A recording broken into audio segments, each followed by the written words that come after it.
Olá, paz do Senhor Jesus Cristo, tudo bem? Que Deus te abençoe em nome de Jesus. Estamos aqui em mais uma live do Caçadores de Deus, inspirado na obra de Tommy Tenney. Amém?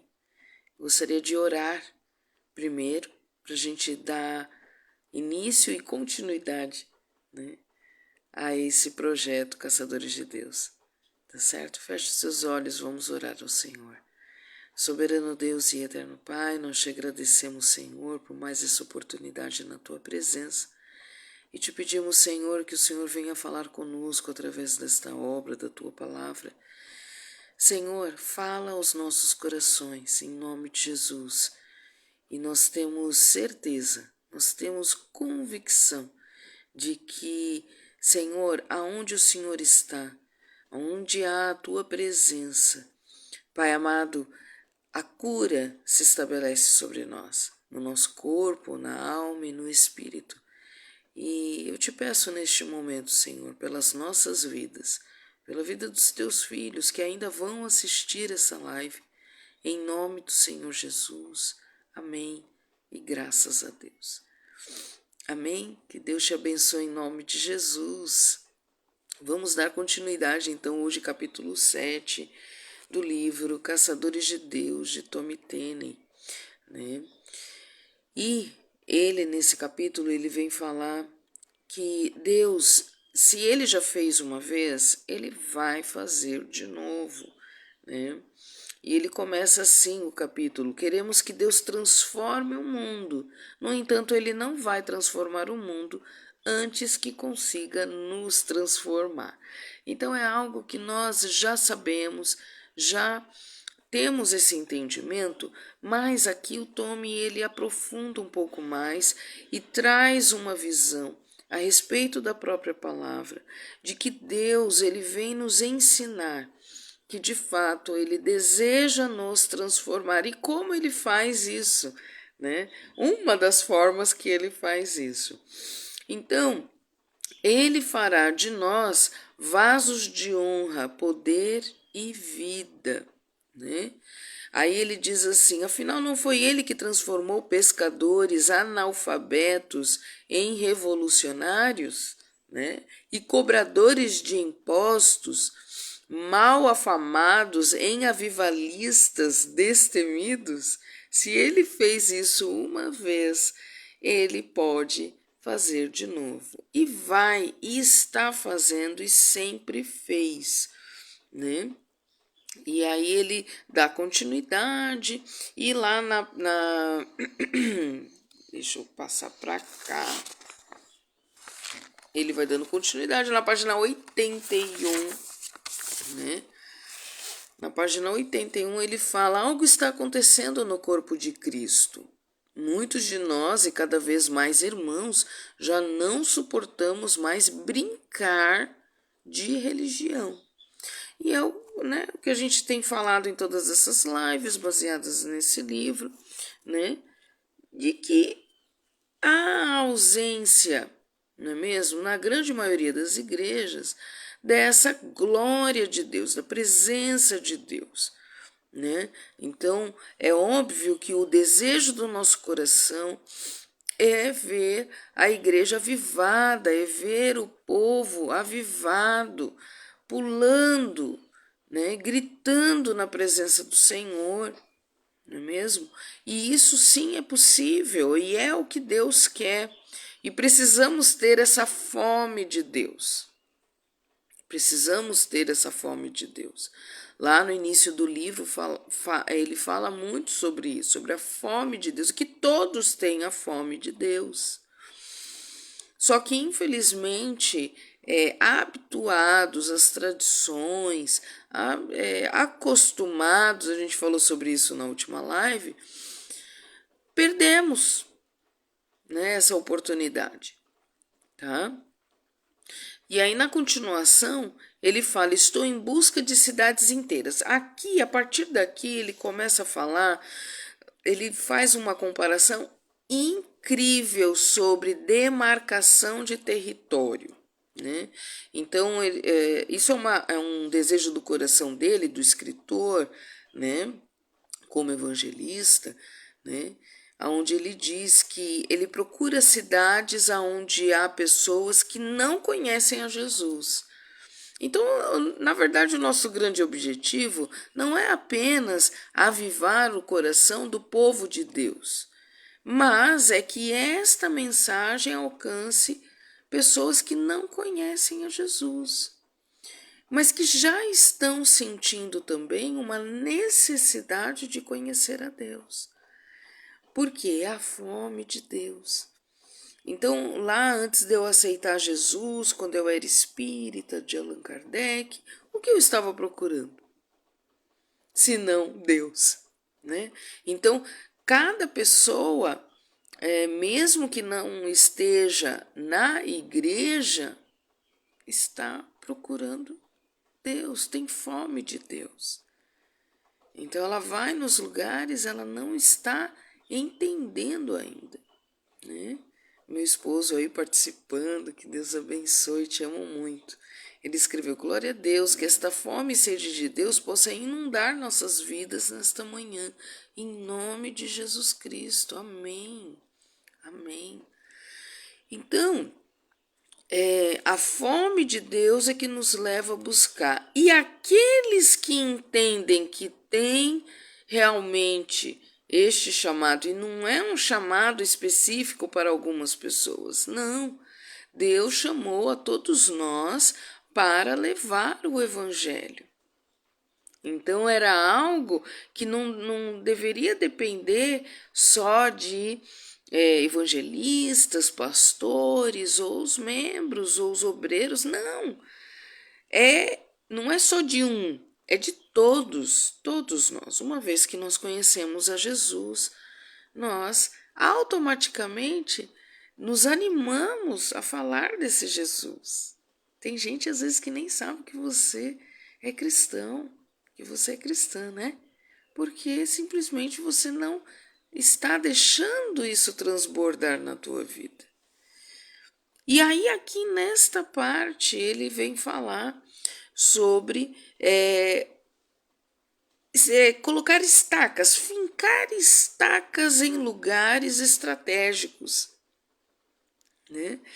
E aí ele fala sobre uma conferência que ele teve, né, que ele participou, que ele estava num lugar lá nos Estados Unidos que se chama Portland, uma cidade, né, que fica no estado de Oregon, tá? E aí ele dá o exemplo dessa. A gente vai ouvir muito falando sobre, né, esse país, porque ele é americano, né? Então as experiências dele são lá. Mas ele teve algumas experiências fora dos Estados Unidos também. E aí ele vem citando, ele citou sobre a Argentina, né, em alguns lugares. E ali em Portland, ele participou dessa conferência e aí ele viu que alguns pastores lá estavam fincando estacas na cidade. E ele achou aquilo interessante. Eles oravam sobre cada estaca, né? Era uma demarcação espiritual que eles estavam fazendo, era um movimento profético. E aí ele faz uma comparação, o Tommy faz uma comparação aqui no livro, falando sobre a corrida do ouro. Deixa eu dar o meu bom dia aqui para Marisete, a paz do Senhor, que Deus te abençoe, em nome de Jesus. E aí ele faz uma comparação com a corrida do ouro, que os garimpeiros fincavam, né, estacas para reivindicar um território, tá? E para reivindicar um território naquela época, eles precisavam fincar essa estaca no chão e aí eles colocavam o nomezinho lá da pessoa, né? E uma descrição breve daquela área. Você imagina, hoje, para a gente comprar um terreno, né? Você tem lá o corretor, aí você vai visitar o local, aí você vai na prefeitura, você vai no cartório para ver se a escritura tá tudo certinho, se tá no nome daquela pessoa mesmo e tal, não é assim, né? Mas nem sempre foi assim. Antigamente, as pessoas iam se apossando das terras e colocavam estacas, né? E colocavam lá o nome. Então ele está fazendo uma comparação a como era, né? E essa estaca era um documento, tá? Essa estaca era um documento, né? Bom dia, Piedade, a paz do Senhor. Bom dia, Júlia. Que Deus abençoe em nome de Jesus. Então, essa estaca era um documento, tá? Os pastores e as congregações, ele escreve aqui já na página 82, né? Os pastores e congregações que desenvolveram raízes em uma cidade ou região, né, têm direitos legais. Isso, meu esposo falou, hoje a gente chama topógrafo para medir, que ninguém media nada lá, eles mediam do jeito deles, né, para poder demarcar ali aquela terra. Ó, onde que é teu terreno? Ah, meu terreno aqui vai daqui até aquela montanha, até aquele lado. Era mais ou menos assim. Hoje não, né? Tem que ser tudo milimétrico. E aí o Tommy está falando aqui, né, na página 82, que os pastores e as congregações que desenvolveram raízes em uma cidade ou região têm direitos legais. Ele está falando, ele está fazendo uma comparação espiritual, né? Então tem direitos legais sobre a orientação de Deus para reivindicar suas cidades para o rei, fincando suas estacas no território. Então Deus nos deu esse direito, tá? De declarar. Ele vai falar bastante sobre isso nesse capítulo 7. Tá? Ao demarcarmos o território das nossas cidades, estaremos expandindo as paredes da igreja. Que é isso, de fato, que deve ser feito, né? E aí ele fala que eles fizeram estacas de madeira, ele participou, ele estava lá no meio, era uma convenção, era uma conferência, né? E aí ele estava lá no meio. Fizemos estacas de madeira, escrevemos as palavras renovação, avivamento e reconciliação. Olha só, né? Juntamente com versículos bíblicos, né? E aí ele faz a primeira citação bíblica direta aqui nesse capítulo, que está em Isaías 62. Ele vai mencionar Isaías, Ezequiel, Gênesis, e vocês vão acompanhar. Em Isaías 62 diz assim: Eis que o Senhor fez ouvir até as extremidades da terra estas palavras. Dizei à filha de Sião: Eis que vem o teu Salvador, vem com ele a sua recompensa, e diante dele o seu galardão. Chamar-vos-ão povo santo. Remidos o Senhor, e tu, Sião, será chamada a procurada, cidade não deserta. Então ele usa essa passagem como uma citação, como uma alusão, tá? A necessidade de se demarcar um território, uma cidade. Tá? Há arrependimento, reivindicação e resistência. Né? E aí ele entra nessa parte falando sobre uma carta. Então, na proclamação contida em cada estaca fincada no solo dessas cidades, havia uma declaração feita pelos representantes legais de Deus, né, naquela cidade. E aí eu não vou ler a declaração inteira que eles escreviam para colocar em cada estaca, mas eu vou citar essas três palavrinhas que ele vem no subtítulo, né, desse capítulo. Aí ele começa baseado na palavra de Deus, manifestando apoio aos líderes desta cidade, quer dizer, ele não desonra, né, a liderança, mas aí ele cita: arrependemo-nos, pedimos ao Senhor que nos perdoe pelos pecados deste estado e desta região, especialmente desta cidade. Então, primeiro tem que haver o arrependimento. Ele dá uma liçãozinha, vamos dizer assim, um beabá de como deve se proceder, né, diante da necessidade do avivamento. De novo, falando sobre arrependimento. Né? Então, ele vem falando sobre arrependimento desde o começo do livro, né?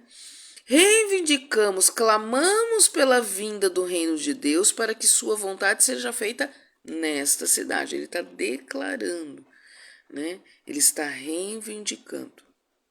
E aí lá mais para o final, uma declaração cumprida, tá? Tá lá na página 83, tá? E aí mais do meio para o final ele fala: também resistimos em submissão a Deus pela fé ao inimigo e suas obras, a todas as forças e poderes demoníacos que têm escravizado esta cidade. Então, eles nessa declaração, eles deixam bem claro, né? Resistência, submissão a Deus e resistência à força maligna contra aquela cidade. E aí ele finaliza: hoje nos colocamos na brecha e edificamos uma cerca de proteção ao redor desta cidade. Todos os dias eu peço para o Senhor, na nossa oração da noite, né, que a gente faz em casa, juntos,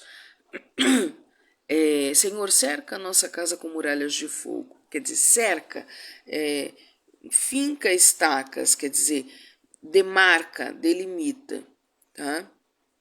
É um hábito que eu tenho porque eu realmente visualizo a proteção de Deus. Então, além de ser uma demarcação, isso eu estou falando pelo Espírito Santo nesse momento, não é algo que o Tommy fala, né? Mas é uma demarcação espiritual de proteção, cidades protegidas, tá? Porque estacas, quando você coloca, ela delimita lugares e ela também protege, amém? Ela também protege. Então, aí ele dá continuidade e fala sobre, antes de adquirir uma propriedade, ela não tem que ser avaliada, né? Você chama o topógrafo, como meu esposo falou, chama o topógrafo, ele vai medir, né, o terreno e tal. E se você quer vender, por exemplo, ela é avaliada, não é? Toda região ela tem um valor, ela é avaliada. Então, a gente precisa determinar se nós estamos também dispostos a pagar o preço pela possessão da terra. Ela tem um preço. Você está disposto? Está disposta a pagar o preço pela possessão da terra? Né? É bem profundo isso aqui. E na hora que, eu já li esse livro 2 vezes, terceira vez que eu estou lendo para poder trazer aqui essa programação, né? E cada vez que eu leio é uma coisa diferente que o Espírito Santo me mostra. É bem mais profundo do que a gente pensa, tá? Por isso que eu gosto que vocês compartilhem. Deixa o Espírito Santo falar no coração de vocês a respeito dessas coisas que eu estou falando agora, tá? E compartilha, né? Deixa Deus falar. Compartilha. Compartilha aqui, escreve aqui nos comentários, tá bom? Depois esse vídeo vai estar lá. Todos os outros estão lá no YouTube. Então quem não assistiu os outros é porque aqui no Facebook ele vai sendo apagado, né? Dá um mês e ele é apagado. Então eu baixo aqui, né? Eu publico aqui, né? Posto aqui, posto lá também, né? Aí ele escreve assim: Deus, estaremos declarando guerra. Quando ele fala assim, quando demarcamos nossas cidades como povo de Deus, estaremos declarando guerra ao reino satânico. Então é bem profundo, porque a gente está entrando numa batalha espiritual, presta atenção, né? É uma ofensiva direta, destemida, tá? Então nós nos colocamos na brecha, tá? Só o fato de eu estar fazendo aqui essas lives, vocês não têm ideia da luta que tem sido, né? Mas tá valendo a pena. Tá valendo a pena, porque olha, tem vindo gente fazer comentários, falar sobre essa programação no off, tá? Às vezes não vem aqui, mas estão assistindo lá no YouTube, estão assistindo depois. Às vezes você compartilha com alguém que você nem sabe, e às vezes essa pessoa chega até mim e vem, sabe, compartilhar do que Deus tem falado no coração dela. Então, só isso daqui já é uma afronta para o inferno. Vocês sabem disso, né? E ele fala: estaremos dizendo ao inimigo, declaramos diante de Deus e queremos proclamar, vamos tomar a cidade aqui, né? Sobre essa questão das estacas, né? que eles estavam colocando. Aí vem a citação de Gênesis 26, que é incrível, incrível, porque ele entra aqui num assunto tão profundo que ele fala assim, ó: veio a mim uma palavra do Senhor a respeito de poços antigos, tá? E aí ele cita Gênesis 26, que nos diz a respeito de Isaac, que ele fez com que os seus servos reabrissem os poços que o seu pai Abraão cavara muitos anos antes no vale de Gerar. Então Abraão tinha cavado poços, poços de água. E esses poços, eles estavam entulhados. E Isaac fez o quê? Desentulhou, né?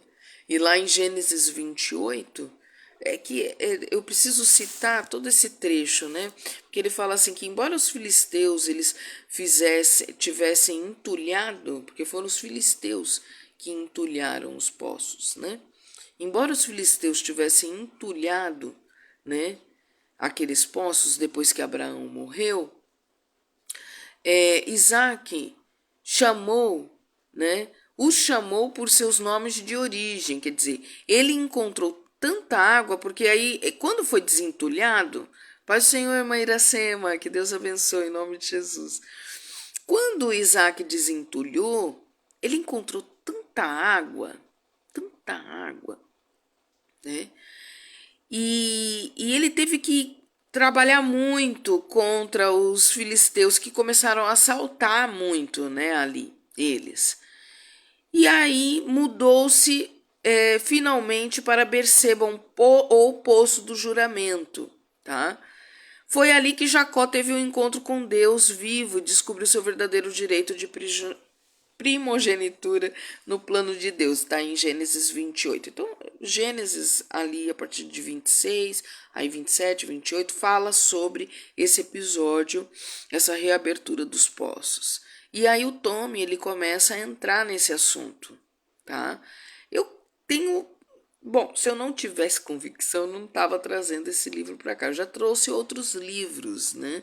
Já trouxe Raízes da Rejeição, de Joyce Meyer, já trouxe O Poder da Mulher que Ora, da Smart Omart, né? Trouxe outros livros. Então, se Deus não tivesse falado comigo, eu não ia trazer esse daqui. Então, eu tenho convicção de que Deus estava falando com o Tommy para trazer essa explanação para nós. E aí ele começa a entrar nesse assunto dos poços e falou muito profundo no meu coração. Eu creio que vai falar no seu.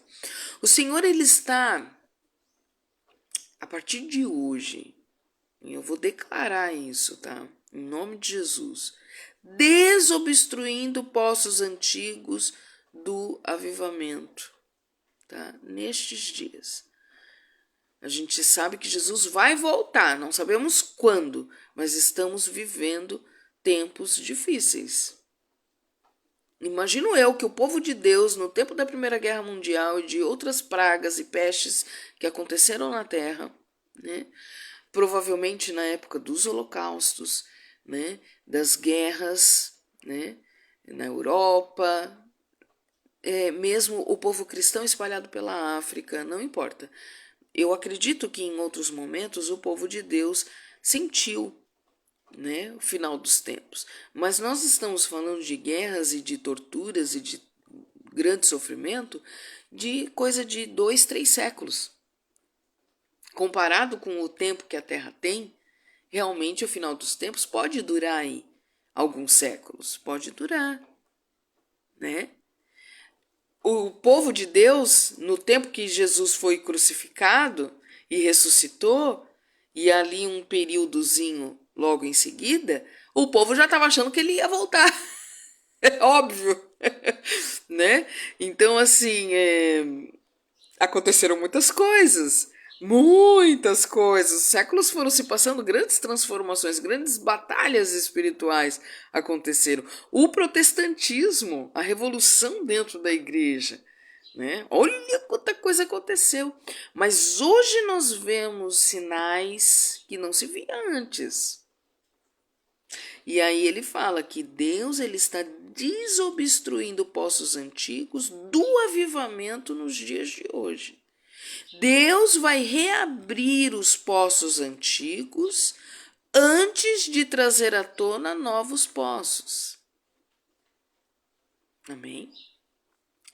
Ele falou assim, um ano antes de começar a trabalhar nesse livro, tá, do Caçadores de Deus, o Senhor falou, né, no coração dele o seguinte: olha isso, abre a tua mente e teu coração. Olha o que Deus falou. Vou visitar novamente os lugares de avivamentos históricos, tá, para dar outra chance ao meu povo. Nós já tivemos avivamento histórico no Brasil, nos Estados Unidos, tá, na Europa. Olha só. Vou convocá-los a remover o entulho dos poços antigos, tá? Para que o novo avivamento seja firmado sobre as fundações do avivamento antigo. Você vai entender melhor isso. Em Ezequiel 47 ele vem falando, tá? Mas antes disso, olha, antes que o verdadeiro avivamento possa irromper nos shoppings, nos lugares, nas ruas, que é o que a gente deseja. A gente quer que os ímpios sejam alcançados, não queremos? Ele vai começar nos altares das nossas igrejas. E dali vai fluir para o restante da cidade. Só que para que o avivamento aconteça dentro da igreja, da nossa igreja, tá? Que é o que a gente busca toda semana, não é? Precisa acontecer dentro de nós. Isso ele já falou nos outros capítulos, né? Precisa acontecer dentro de nós, dentro de mim, dentro de você. E avivamento real só acontece onde existe arrependimento. Se não tiver arrependimento, não vai ter avivamento. Reconhecer, tá? E ali em Ezequiel 47, ele traz aquele exemplo da experiência ali, da visão ali de Ezequiel, profética, né? Depois disso o homem me fez voltar à entrada do templo, e eis que saíam águas debaixo do limiar do templo, tá? E é justamente aquela passagem que sai um homem para o Oriente, tendo na mão um cordel de medir. Lembra disso? Né? Quem conhece aí, se você não conhece, depois lê na íntegra Ezequiel 47. E aí ele vem falando, né, que está com as águas no tornozelo, aí mediu mais 1000, me fez passar pelas águas, águas que me davam pelos artelhos, tal. Aí ele fala, toda criatura vivente que vive em enxames viverá por onde quer que passe este rio. E haverá muitíssimo peixe, e onde chegarem estas águas, tornarão saudáveis as do mar, e tudo viverá por onde quer que passe este rio. Tá? Então, olha a comparação. Ezequiel já não podia mais tocar o fundo do rio. As águas o cobriam. Estavam fora do seu controle. Gente, essa visão profética, essa passagem bíblica de Ezequiel 47 está falando sobre o avivamento, tá? Então, que ele aconteça. A gente precisa buscar esse avivamento, que é um avivamento que a gente não pode conter. É como a experiência aqui, entendeu? Onde a água começa lá no calcanhar e vai subindo, subindo, subindo, e a gente já está mergulhado nela e não tem mais como conter. Esse é o avivamento que nós devemos buscar. A sua parte mais rasa, isso é incrível, a sua parte mais rasa é o templo. O templo tem que estar plenamente submerso das águas desse avivamento. E quem é a água da vida? Entende? Oh, glória a Deus, aleluia. E aí ele vem num próximo subtítulo, a próxima onda da glória de Deus, né? Então, algumas, ele cita aqui, né, que ele acredita que algumas cidades são antigos poços da unção de Deus. E é verdade, né?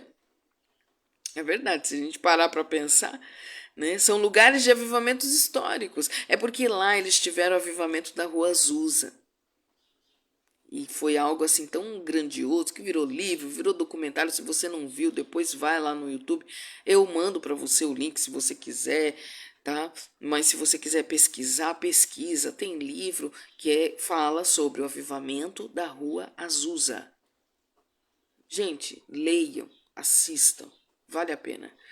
É muito forte o que aconteceu lá. Eles tiveram uns períodos assim de avivamento incríveis, mas aqui no Brasil também. Aqui também nós tivemos, né, em vários lugares. Então, Deus, ele antes de abrir novos poços de avivamento, tá, de água, tá, ele vai dar essa segunda chance para esses lugares, porque estão entulhados. Tá? Remover entulhos de poços antigos não é fácil. Por quê? O que seriam os entulhos nos poços antigos né, de avivamento? O que é entulho? É aquilo que atrapalha, né? É aquilo que atrapalha. E aí ele traz um exemplo divino, incrível. Ele fala assim que um pastor amigo dele comprou um terreno na Índia. E aí eles tinham falado que tinha um velho poço lá naquele lugar. E aí não era um poço comum vertical, porque como é que é o poço, né, que você conhece? Não é assim? Para procurar água lá embaixo, né? Não é assim? Só que lá era um poço esquisito. Ele não era na vertical, ele era na horizontal, do lado de uma montanha. Pois é. E aquele poço estava tudo entulhado. E aí, quando aqueles homens daquele ministério começaram a trabalhar, desentulhar, remover tudo aquilo, eles encontraram um amontoado de móveis e maquinários. Quer dizer, o povo ia jogar.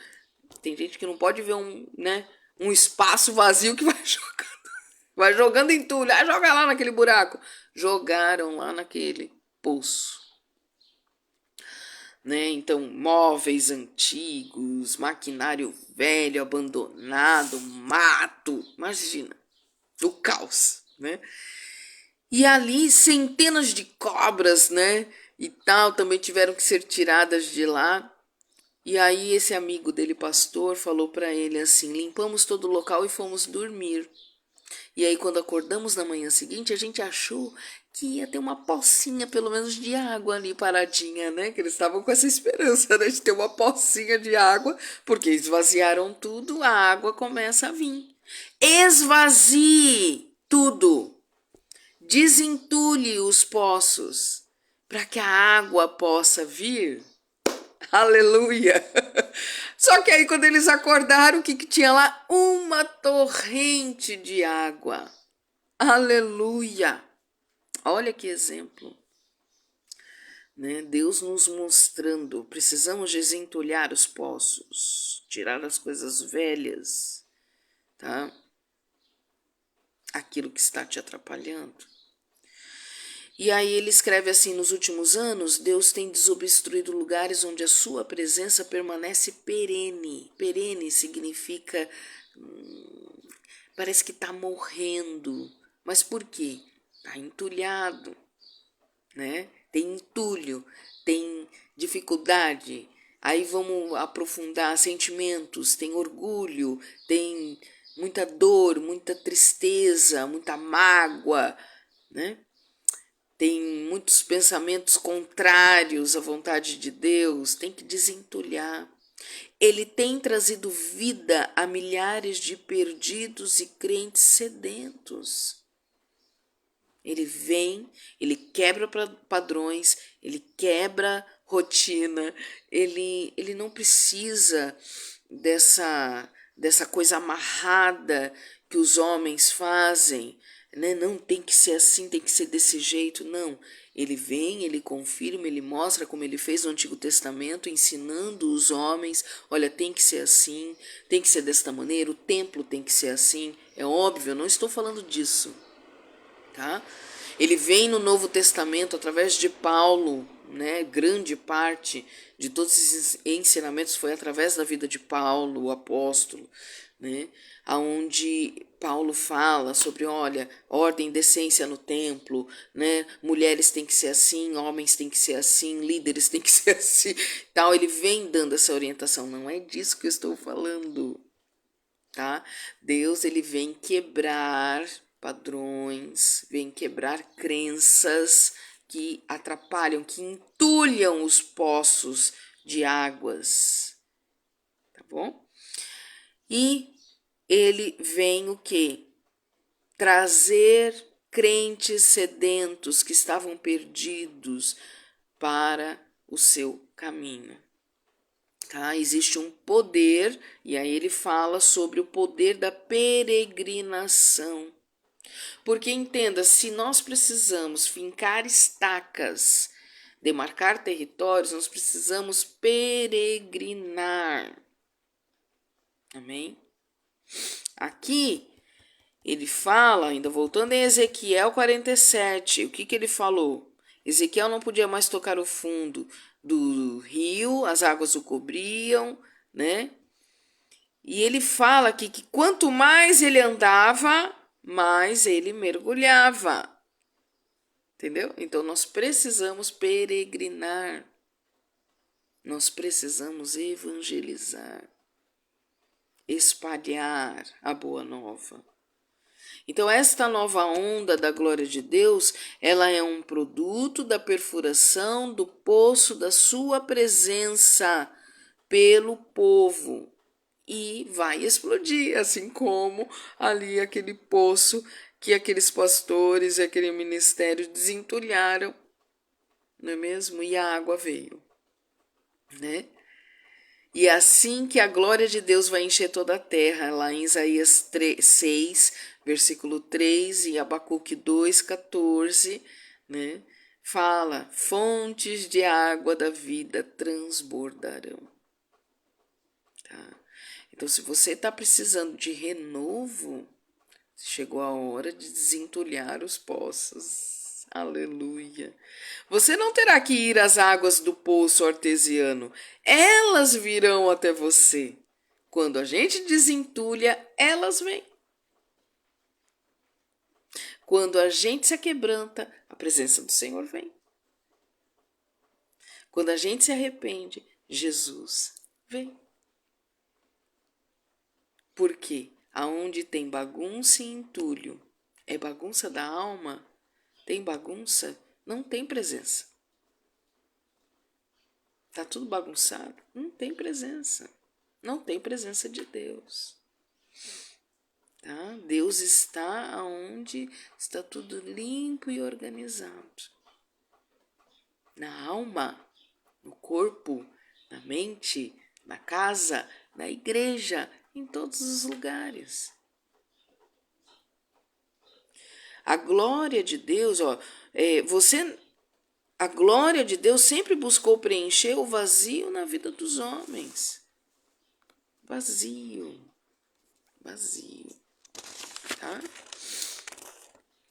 Aí tem uma partezinha aqui tão importante que eu vou grifando para poder trazer, né, para resumir um pouco para a gente não se prolongar. Apesar de que esse capítulo é um pouco mais curto, não vai ser todo aquele tempo que eu, né, fiz as outras lives.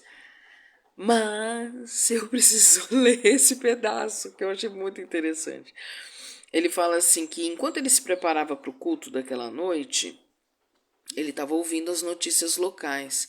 E aí ele estava, como ele estava, né, nessa meditação em questão das águas profundas, né, que a presença de Deus é comparada a essa água, né, do poço e tal. Aí ele estava ouvindo as notícias e o repórter, ele informava a previsão do tempo. E aí ele disse algo que caiu no coração dele como uma profecia. Ele disse: Esta não será a última tempestade. Na verdade, elas estão acumuladas no Pacífico, como se fossem ondas, e virão uma após outra. E aí ele explicou que a fonte destas ondas de chuva era o fenômeno chamado El Niño. Foram as primeiras vezes, né, que identificaram esse fenômeno da natureza. E você sabia por que se chama El Niño em espanhol? Por que se chama assim? Achei muito interessante. Esse El Niño significa o quê? O menino, né? A tradução é essa. Mas é uma alusão, que é um termo usado para se referir ao menino de Belém, a Jesus mesmo. Entendeu? Aleluia. Aí aquele repórter não percebeu a profundidade das suas palavras, né, proféticas. Ele estava falando do menino Jesus, a fonte de todas as ondas de glória que estão prestes a inundar este planeta. Isso Tommy teve essa visão lá, naquela época, que estavam começando a dar um nome, aí depois veio El Niño, não é? Não, na verdade é o El Niño mesmo, né? Tá dando para entender? Faz sentido o que eu tô falando? Compartilha aí comigo se tá fazendo sentido tudo isso que eu tô falando, se Deus tá falando aí com você. Amém? E aí ele encerra esse capítulo, e a gente encerra aqui também, com uma oração, né? Aí onde ele diz assim, Senhor, deixe que a chuva caia. Desta vez o inimigo não terá bueiros suficientes para escoar as águas. Sua chuva se elevará de tal forma que todos serão tomados pela poderosa onda de sua glória. Deixe que chova, Senhor. Amém? Que as fontes de água viva sejam rompidas e os poços desobstruídos. Reivindique a sua herança. Finque estacas pela cidade. A terra é do Senhor. Está na palavra. Tudo é dele. Todos nós. Todos somos dele. O diabo é que tenta nos iludir, nos manipular, querendo dizer que nós não somos dele, somos do capeta. Não, nós somos do Senhor. E se ele já fez estas coisas antes, desentulhou poços, e tem tanta história aí, tanto testemunho pelo mundo afora, ao longo dos séculos, aonde ele fez, ele poderá fazer de novo. Amém? Que o Senhor mande chuva e águas sobre as nossas vidas, de renovo, de restituição, de cura, de liberdade no Senhor. Amém? E eu encerro por aqui mais essa live, agradecendo a Deus pela oportunidade e pela vida de vocês. Compartilhem, comentem, sigam aí o meu canal do YouTube, também aí as redes, amém? Para estar sempre a par de quando a gente trouxer aqui essas lives, tá bom? Feche seus olhos, quero orar por você para a gente encerrar. Soberano Deus e eterno Pai, nós te agradecemos, Senhor, mais uma vez, por essa oportunidade, por esse momento. Te peço, Pai, que o Senhor venha de encontro a cada coração, que esta palavra, que este ensinamento, que o estudo desse livro seja algo tão impactante, que marque as vidas, que poços sejam desentulhados. Aleluia. Que a tua palavra traga renovo aos corações, a cura no corpo, na alma e no espírito, para a glória do teu santo nome. E em nome de Jesus eu te agradeço. Amém. E graças a Deus. Amém. Que Deus te abençoe em nome de Jesus e até a próxima live, se Deus disser que sim. Que na paz do Senhor.